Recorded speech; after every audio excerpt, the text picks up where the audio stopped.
Let's talk about some eye anatomy. Now in this video I'm going to go over some anatomy of the front part of the eye and some of the microscopic stuff you're going to see, and I'm also going to go over some CT scans and go over the muscles of the eye, the bones of the eye, and read some of this stuff for you. So let's go ahead and get started with the basics, which would be the external exam.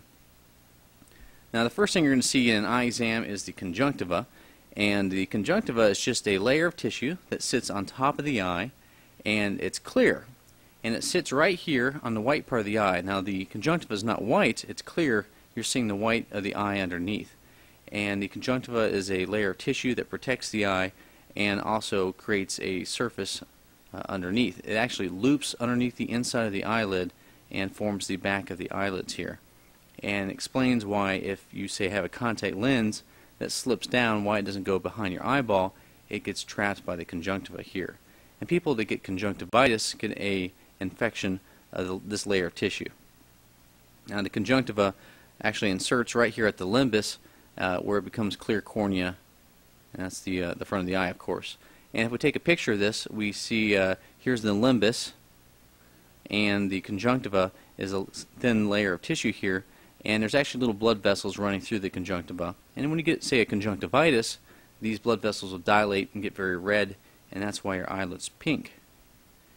Now the eyelids are actually formed by, you could really break it down into two layers. There's an anterior lamella, which has the muscles and things like that, and there's a posterior lamella, which is formed by the tarsal plate. This tarsal plate is a layer of tissue that's somewhat tough, and gives the eyelids its shape and things like that. And some of the muscles that open and close the eye insert on this tarsal plate. Inside the tarsal plate are the meibomian glands. I've actually drawn this wrong. The glands actually sit inside of the plate, and they squirt oil through little pores right here at the base of the eyelids into the tear film. And if we take a photo, we can see little pores here right along the edge of the tear of the eyelids, and oil is squirted out these pores into the tears, and this oil is real important to keep the tears from evaporating too quickly. A chalazion can occur if one of those little pores gets clogged up. You can get a backflow of lipid into the gland, and you can get a granulomatous reaction. It's not an infection, but it is something we see quite commonly in ophthalmology. It's one of the bread and butter things that we see.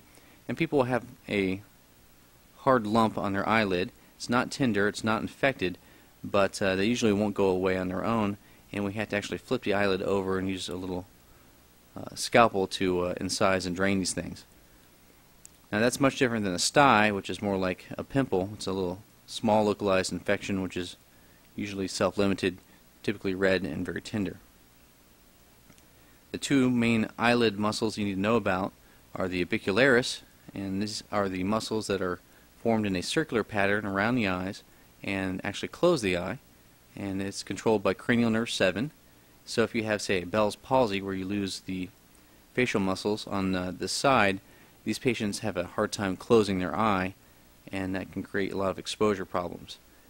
The other muscle is the levator palpebrae, which is controlled by cranial nerve 3, and this muscle is actually a ribbon that attaches to the top of the tarsal plate that we saw before, and it pulls the eye open. And if you have a cranial nerve 3 palsy, then these people have a ptotic eyelid, a very low eye. The mnemonic I use to remember what nerve does what is cranial nerve 3 opens the eye, and you can think of that like a 3, like a pillar, and cranial nerve 7 closes the eye, and you can think of that like a fish hook.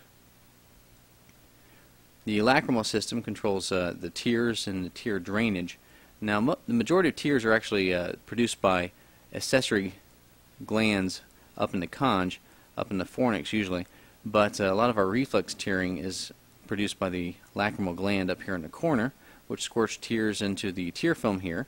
The tears then are drained out of small little punctum down a canalicular system into a sac, and then down a nasolacrimal duct where it drains into the inferior meatus, which is underneath the inferior turbinate.